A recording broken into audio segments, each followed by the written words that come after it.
uh, Hadratul Mukarramin, Sahibal Fudala wal Mukarram, Alimul wal Ulama, Siyadatul Kiram, Jami'ul Asatid, Ustaz Empan, wa ya ikhwani allazi yahduru fi Masjid Al-Hidayah, hafizakumullah wa ri'akum. Ayuhal ikhwana kiram, jadi kesempatan ini teh gini Jumat kamari teh Kang Wildan ngabisi ka abdi ka ngaji wayahna cenah.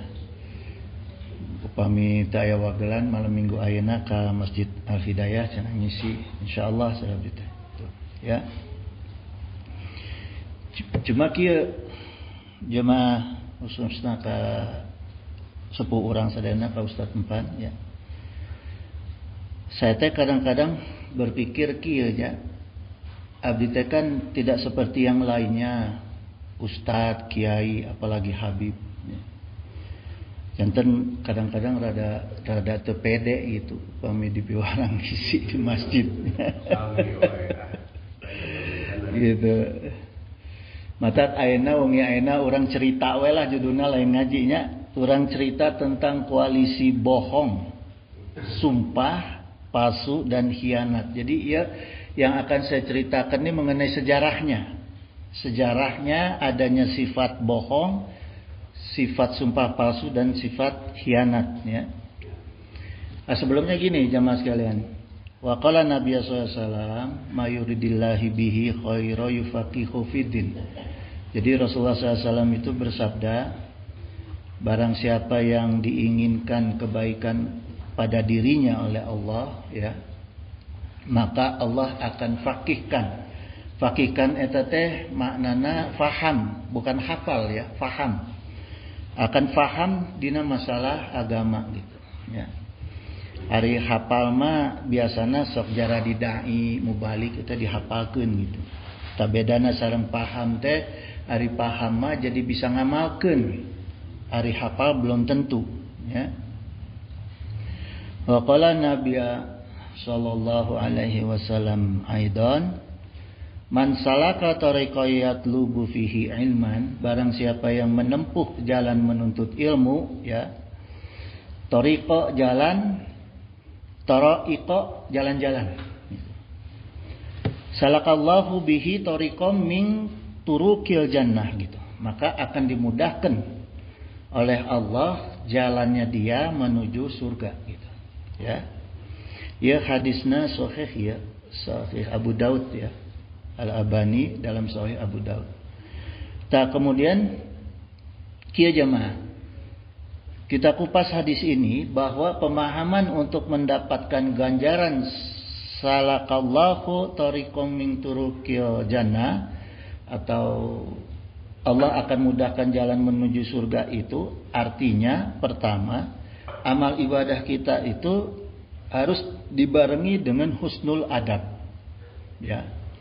Kemudian kita juga kalau sudah seperti itu maka Allah akan tuntun kita ke surga, ya, untuk jalan ke surga. Nah, kemudian gini jemaah. Selain husnul adab, ya, ada kalimat dalam hadis tadi man salaka tariqa. Gitu. Barang siapa yang melangkahkan kaki, tariqa berjalan, ya. Barang siapa yang berjalan untuk menuntut ilmu. Nah, jadi maknanya di dia, ya. Kita teh harus jalan. Datang ke majelis ilmu. Bukan dengerin dari speaker. Ya, kalimatnya tariqa gitu. Jalan datang ke majelis ilmu gitu, ya.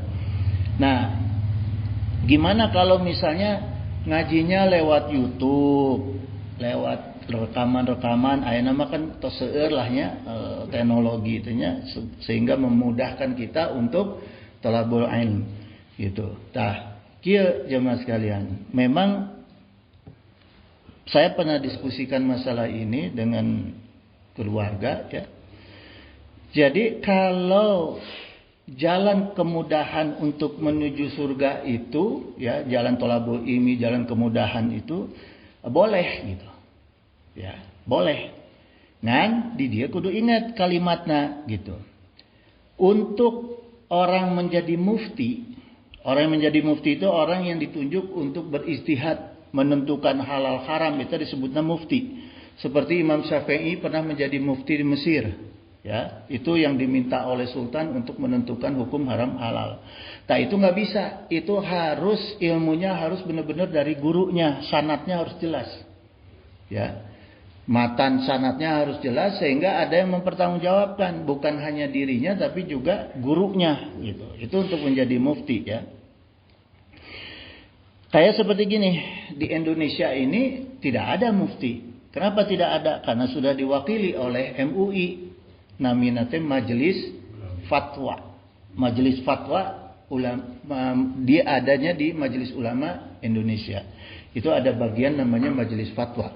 Isinya itu kalau di MUI pusat ada 52 orang. Jadi bukan perkataan ketua MUI, ya. Ketua MUI tidak bisa dipertanggungjawabkan. Bukan menjadi mufti. Yang muftinya itu adalah Majelis Fatwanya, gitu, ya. Gitu jemaah sekalian. Nah, terus saya masuk ke masalah sejarah sifat-sifat setan tadi ya. Sekarang kita tengok dulu jemaah sekalian. Dulu itu ada dua makhluk yang paling taat. Sangat taat kepada Allah, nyaeta jin sareng malaikat. Ya, jin sareng malaikat itu bahkan jin itu 7.000 tahun. Saking hebatnya jin itu diangkat ke Allah menjadi panglima tertinggi malaikat. Jadi panglima nama malaikat jin itu, ya. Kemudian karena sifat sombongnya jin, ya, ditambah sifat hasadnya, tambah bohongnya, ya. Kemudian jin itu makhluk yang dari yang paling taat, paling dicinta ku Allah, dan makhluk lainnya menjadi makhluk yang paling dibenci. Makhluk yang paling dibenci dan paling bahkan diusir ku Allah dari surga, ya. Maka jin itu diberi gelar karena sudah kafir, diberi gelar iblis karena sifatnya setan. Jadi setan itu syutun, artinya yang jauh dari rahmat Allah, itu syutun. Makanya sifatnya namanya setan.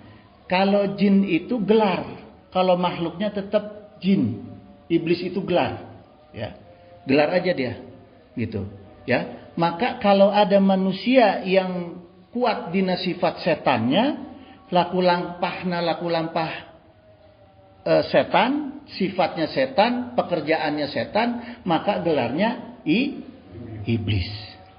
Karena jin dan sama manusia sama kedudukannya, ya. Gitu. Jadi iblis itu bukan makhluk tapi gelarnya dari Allah, diberi gelar menjadi iblis gitu karena dia sudah jin yang sudah kafir gitu ya. Nah itu. Jadi hati-hati, manusia juga bisa jadi iblis tuh kalau sifatnya sudah seperti setan, laku lampahnya juga ya. Wa qalallahu ta'ala wa ana minas solihun gitu. Jadi jin itu, bangsa jin pernah mengakui kepada Allah. Wa ana minas solihun. Ini ini kan di dalam Al-Quran ya, diterangkan dalam Al-Quran Al-Jin ayat 11 ya. Bangsa jin itu mengaku bahwa sungguh di antara kami ya, taukidnya anaknya ini taukid, dan sungguh di antara kami itu ada yang soleh ya, solihun, ada yang soleh, wa minaduna gitu. Dan ada juga di antara kami yang tidak soleh gitu, ya. Zalika kunna tara'iqa qidadan gitu. Jadi di antara kami bangsa jin ini mengakui ada juga yang menempuh di antara kami itu menempuh jalan yang berbeda-beda masing-masing gitu ya.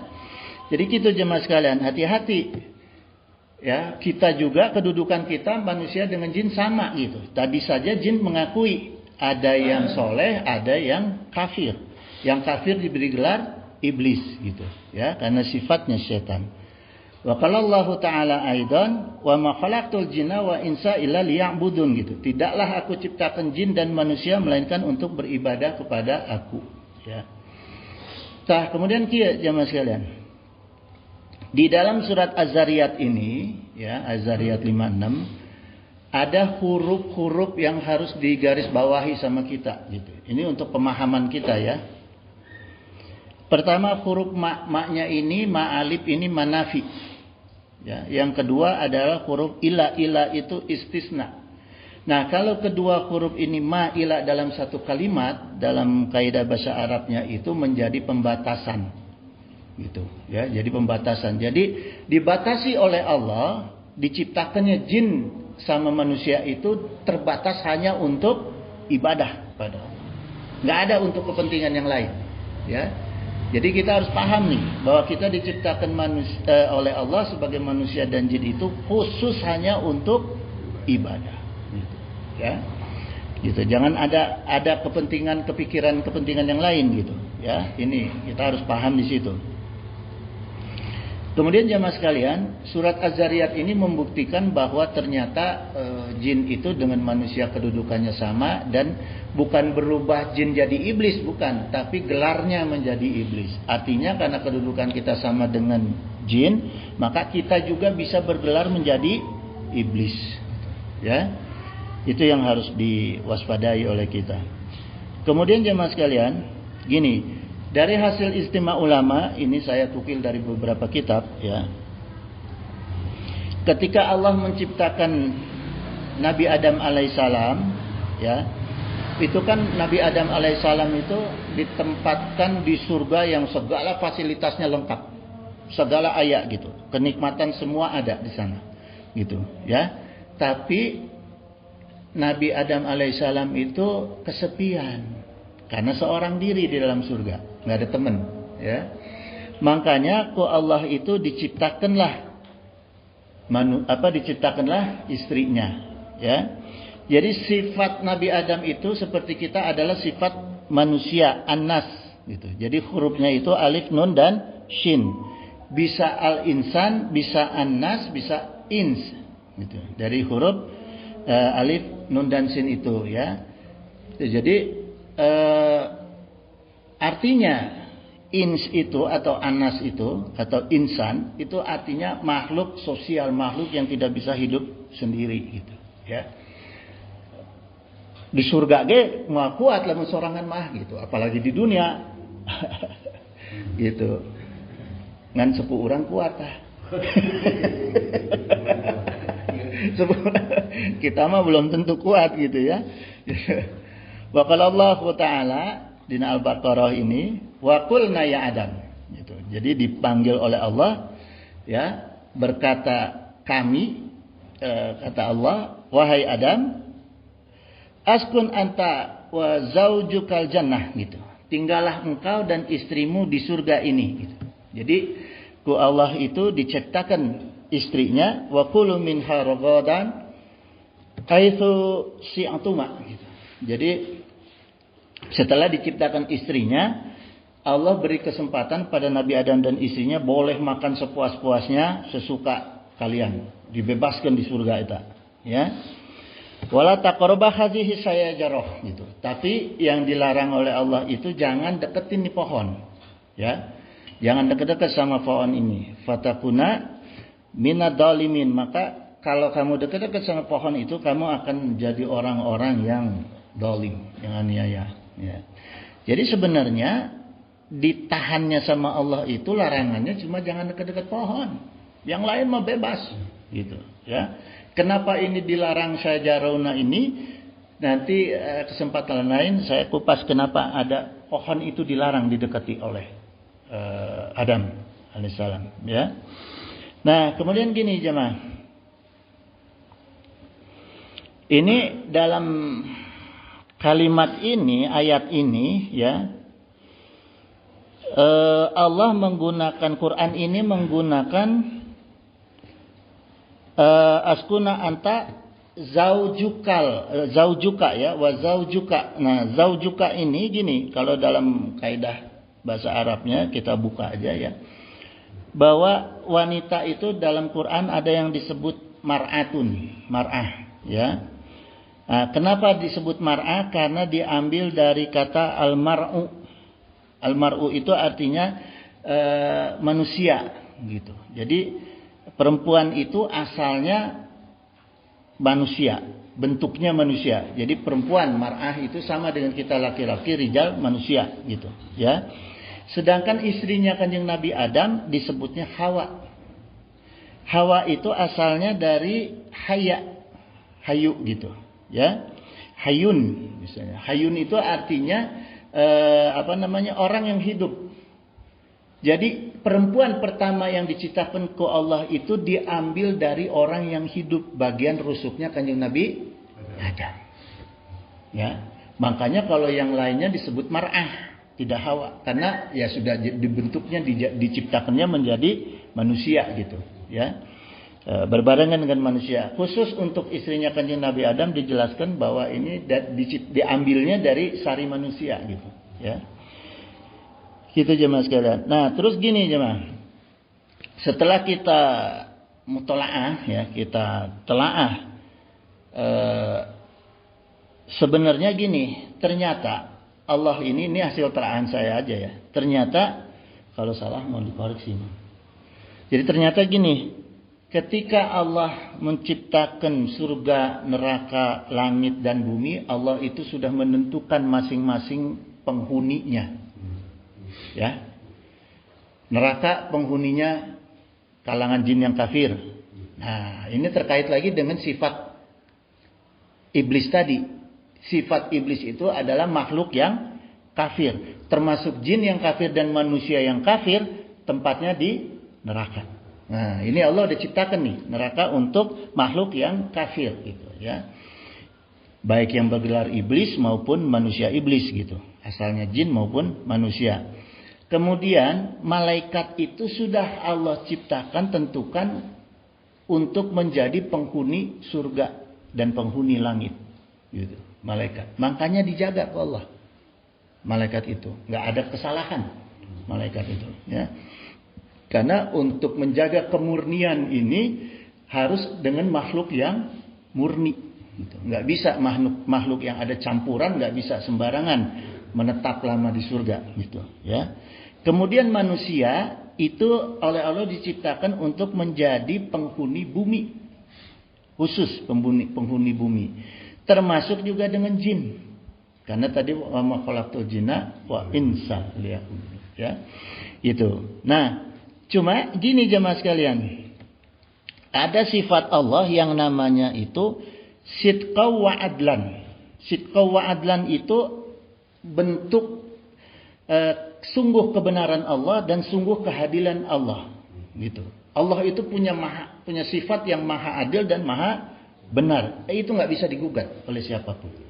Maka ketika untuk menempatkan makhluk-makhluknya itu, ya, Allah gunakan dengan qadar yang seadil-adilnya, dengan jalan iradah yang seadil-adilnya, gitu, ya, sehingga tidak bisa diprotes, gitu, ya, gitu. Ini pemahaman kita nih jemaah, harus kita pahami benar-benar gitu, ya. Karena gini jemaah, iblis, kalau iblis sadar dia diciptakan oleh Allah untuk tinggal di neraka, pasti protes. Nah, Allah ciptakan kuring kanggo di neraka, pasti protes. Ya? Nggak mau, nggak enak aja gitu ya. Pasti protes gitu. Kita juga kalau tahu-tahu ujuk-ujuk ditempatkan di penjara, pasti protes. Nah, salah kuring. Ya kan? Kan kita akan bertanya seperti itu. Ayah hujahna heula gitu, ya. Maka itu dibuat skenario ke Allah yang untuk menjadi bentuk keadilan Allah itu, iblis disimpanlah sifat sombong, bohong, hasad dan dendam.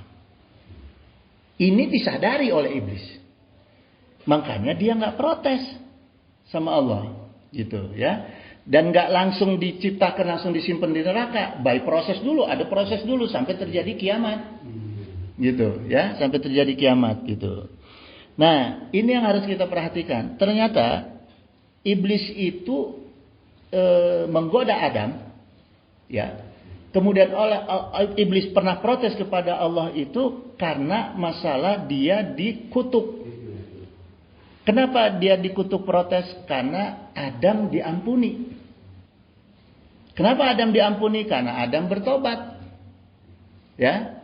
Kalau iblis tidak bertobat. Nah, itu masalahnya. Tapi karena kesombongannya dia nggak minta ampun, mana ada orang yang sombong minta maaf. Takabur, ya. Gitu. Makanya ya sifat iblis gitu. Tapi iblis takut sama malaikat. Kenapa iblis takut sama malaikat? Padahal kan dia sama-sama penghuni surga tadinya. Ya. Allah berfirman, "Wa kana haqqan alaina nasrul mu'minin." Gitu. Jadi ini kata kuncinya, ya. Firman Allah itu kami selalu Allah mengatakan bahwa kami selalu berkewajiban, ya. Haqqan. Haqqan ini kewajiban, menunjukkan kewajibannya Allah. Allah yang bicara di sini, ya. Wa kana haqqan alaina nasrul mu'minin. Jadi Allah berkewajiban untuk menolong orang-orang yang beriman. Ya. Ini Ar-Rum ayat 47. Jelas ini Allah tegaskan di sini, ya. Jadi untuk pelajaran kita supaya kita ditakuti oleh iblis, baik iblis dari kalangan jin maupun kalangan manusia yang bersifat setan tadi, maka tingkatkan keimanan kita, tingkatkan ketakwaan kita dan ketawakalan kita. Maka insya Allah takut. Karena mereka tahu Allah berjanji merasa berkewajiban menolong orang-orang yang mukmin. Gitu. Ya. Nah, iblis tahu bahwa dia diciptakan oleh Allah. Allah nggak bisa dilawan, makanya dia takut. Jika orang deket jeung presiden, batur sieun, panglima ge sieun ka urang. Wah si eta mah si fulan mah deket jeung presiden gitu. Ya. Itu. Ya. Gitu jemaah. Jadi kalau kita mau ada kewajiban Allah menolong kita, ya kita harus meningkatkan keimanan kita, gitu, ya. Kemudian jamaah fidakumullah, kemudian setelah Adam dan istrinya tinggal di surga, nah ini, ya, muncullah sifat hasad iblis.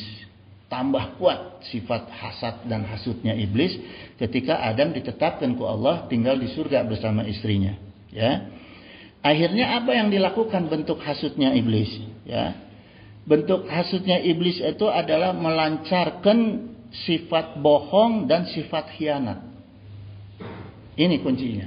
Ya, ini yang dilancarkan untuk menghancurkan, untuk melaksanakan, mewujudkan sifat hasadnya perlu jalan. Jalannya adalah bohong dan khianat. Gitu. Ya. Itu senjatanya orang itu. Jadi gini jemaah, gampang kalau ngukur manusia nih. Kalau ada orang yang tukang berbohong, sudah pasti dia suka berkhianat. Ya, gampang aja kalau milih orang mah, milih figur nih tukang bohong mah, lamun tukang bohong pasti suka khianat. Lamun jelema na suka sombong, berarti dia suka hasad. Gitu, ya. Itu sifat yang dikawinkan. Sifat yang dikawinkan. Aya lalakina perempuanna teh eta gitu ya. Sajodo gitu. Tah, naon bentuk sifat bohongna iblis ya? Qala Allah Ta'ala Al-A'raf ayat 20 sampai 22. Nah ini fawaswasa lahuma syaitan.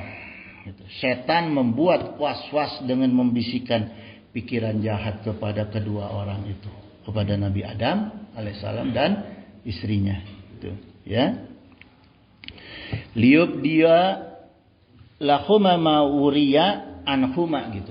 Dan ini untuk ya, liub dia untuk memperlihatkan kepada kedua-duanya apa yang tertutup dari mereka gitu. Jadi artinya gini, kita ini sebetulnya kita diciptakan oleh Allah itu karena lahir dalam keadaan bersih ya. Karena orang tua yang menentukan, lingkungan yang menentukan. Maka sebenarnya ketika kita baru dilahirkan, baru diciptakan atau dilahirkan oleh Allah ya ke alam dunia, itu dalam kondisi kita tertutup dari bentuk-bentuk informasi jahat, informasi baik. Ya. Fitrahna kita. Fitrah itu artinya suci. Jadi kita tertutup nih. Nggak ada orang yang begitu lahir bisa mencuri, nggak ada. Nggak ada orang yang baik begitu lahir bisa Al-Fatihah, nggak bisa. Gitu, tertutup, semua tertutup. Nah, karena Nabiullah Adam alaihissalam dan istrinya itu waktu itu diberi kesempatan, iblis itu karena berjanji ya, diberi kesempatan oleh Allah, kemudian dibukakan auratnya. Yang dibukakan oleh iblis adalah auratnya. Gitu. Aurat tentang bisikan-bisikan jahat ini. Ya, inilah sifat hasutnya dia gitu. Ya. Kalimat bohongnya iblis itu gini. Waqala, setan ini berkata, ya, manahakuma rabbukuma an hazihi syajarah. Jadi tidaklah Rabb kamu, ya, Rabb kamu itu melarang kamu mendekati syajarah pohon ini, hazihi syajarah pohon ini, ila, ya, ang takuna malakaini gitu. Jadi tidak lain supaya kamu itu berdua tidak menjadi malaikat. Dibohongan. Dibohongan dah. Adam dengan Hawa ibaratnya bayi yang baru lahir, belum ada informasi, dibohongi ku iblis. Makanya kena. Coba anak kecil sepangkat nabi dan rasul pun, Nabi Ibrahim ketika oleh Fir'aun dikasih pilihan roti dengan bara, yang dia ambil bara. Ya, karena nggak bisa, masih tertutup kondisinya. Nah, inilah sebabnya. Jadi nggak salah-salah teing uyut urang teh kanjeng Nabi Adam teh. Gitu. Ya. Karena memang masih dalam kondisi belum ada informasi gitu. Sehingga ketika diberi berita bohong ku iblis, dia percaya. Gitu, ya. Pengaruhan gitu, ya. Au takuna minal khalidina, atau Allah itu tidak menginginkan engkau itu menjadi orang yang kekal di dalam surga. Nah, itu kalimat bohongnya iblis, ya. Gitu. Wa qasamahuma gitu. Dan setan itu bersumpah. Nah, supaya memperkuat bohong ditambah dengan sumpah. Matak orang nu ngabohong sok sumpah. Berarti eta sifat iblis. Bismillah. Ya, jadi kalau ada orang ngebohong pakai sumpah, berarti dia belajarnya itu dari iblis. Ya.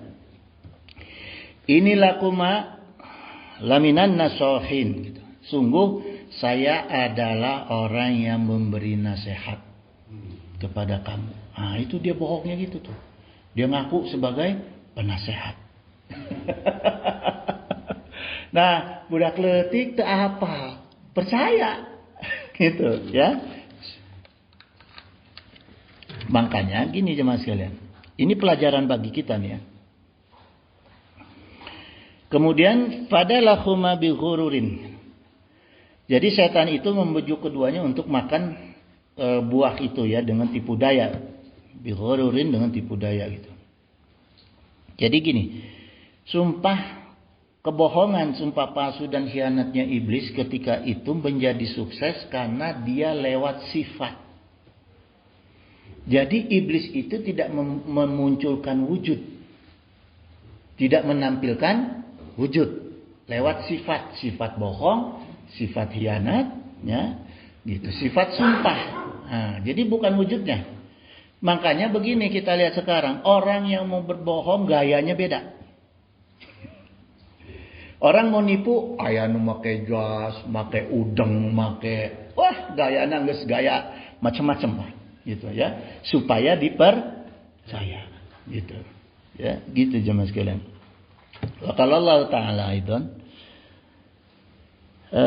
fa azalahuma syaitanu anha gitu, ya.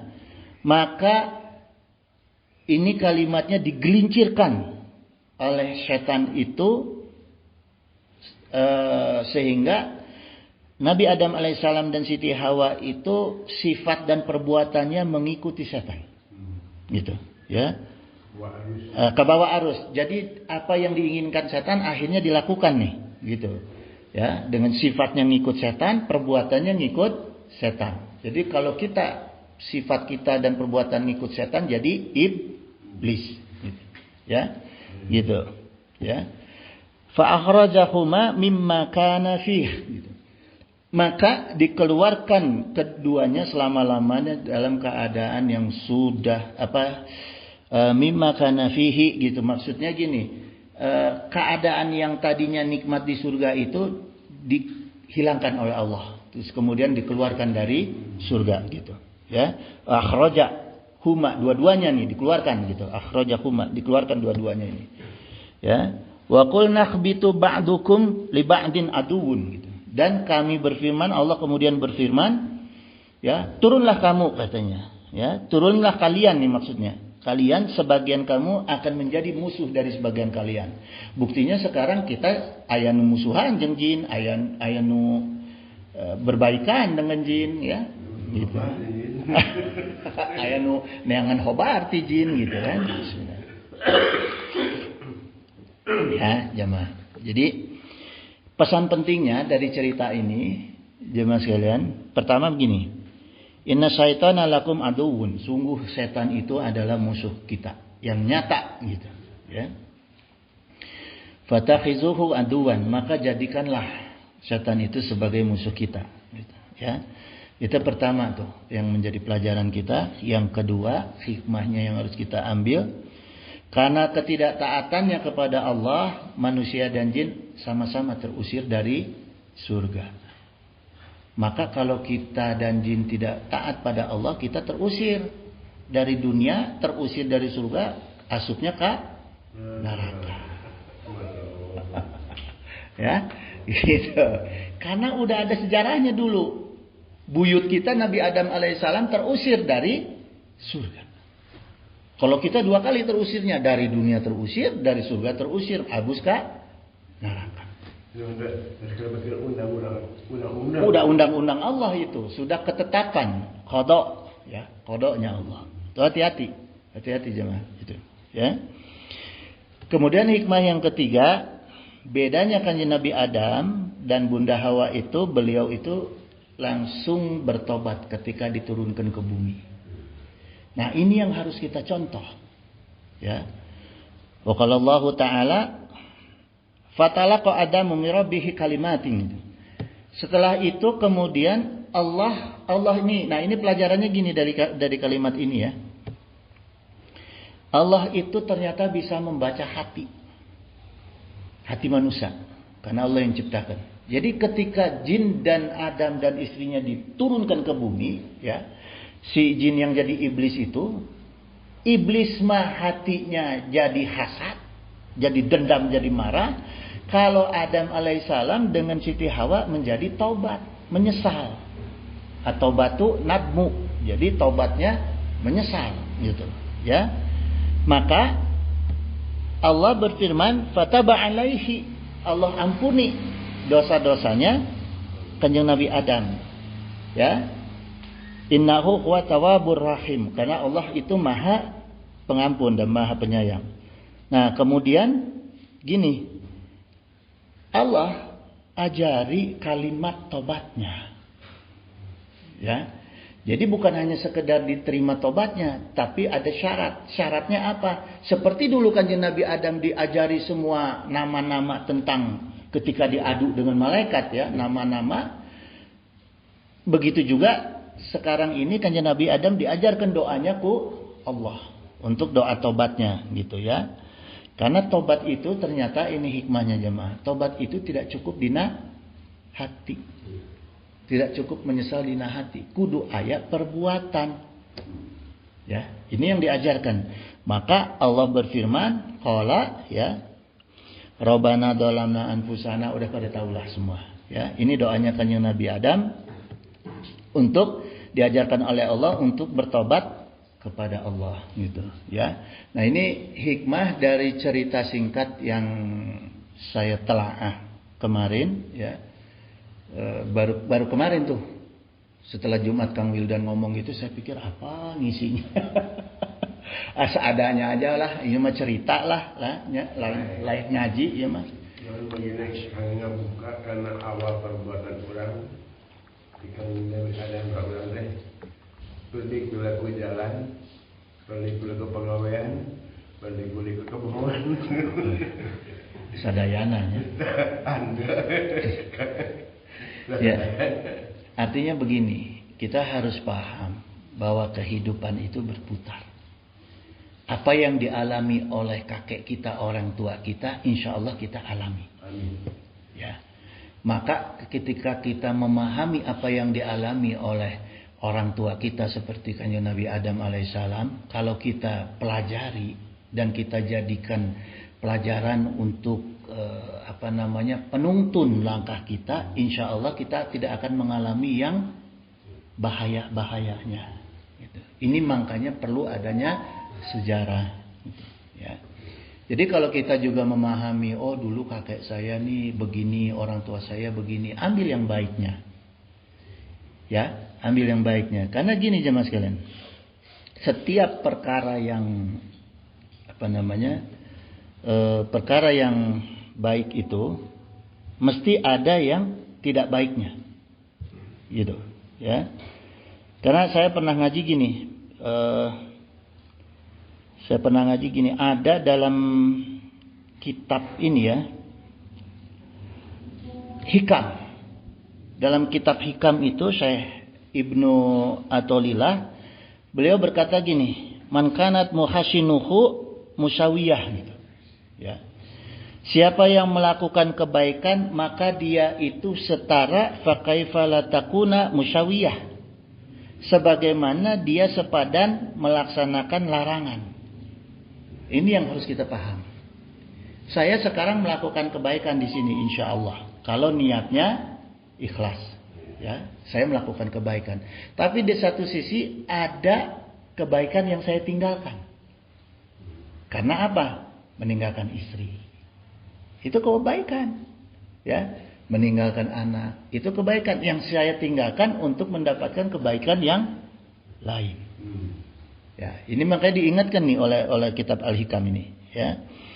Gitu. Makanya perlu kita benar-benar memahami bahwa setiap waktu itu jangan pernah kita lupa beristighfar.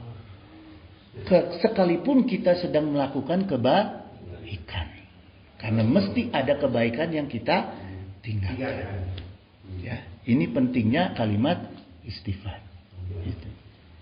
Itu jemaah sekalian, mang bisa aya nu bade ditambih ku amal. Wallahu wali taufiq wa sadat, innahu samiu qaribun mujibud da'wah wa yaqdi hajah. Subhanaka Allahumma wa bihamdika astaghfiruka wa atubu ilaik. Wabillahi taufiq wa hidayah. Wassalamualaikum warahmatullahi wabarakatuh. Allahumma inna nas'aluka minan ni'mati tamamaha wa minal husmati dawamaha wa minal rahmati sumulaha wa minal afiyati husulaha wa minal aishi argada wa minal umuri as'adah wa minal isani atama wa minal in'ami a'amah wa minal fadli azabah wa minal lutfi anfa'ah. Allahumma kun lana wa la takun alaina. Allahumma ihtim bisa'adati ajalana wa haqiq biziyadati amalana wa akhrun bil afiyati guduwana wa asolana waj'al ila rahmatika masyirana wa ma'alana wa subasi jali afika ala zunubina wa muna alaina bi islahi uyubina waj'ali taqwa zawdana wa fi dinika istihadana wa alaika tawakkulana wa atimadana wa sabitna ala nahjil istiqamah wa izna fid dunya min mujibati nadamatil yaumil qiyamah wa khafif anna sikla auzar warzuqna aisyata abrar waqfina wasrif anna syarar asrar wa atik riqabana wa riqaba abaina wa ummahatina wa ikhwanina wa walidina wa ashiratina wa zaujatina bi rahmatika ya azizu ya ghafaru ya syataru ya halimu ya jabbaru ya Allah ya Allah ya Rahman ya Rahim ya Arhamar Rahimin innaka ala kulli syai'in qadir wa bi jabati jadir. Subhana rabbika rabbil izzati amma yasifun wa salamun ala mursalin walhamdulillahi rabbil alamin.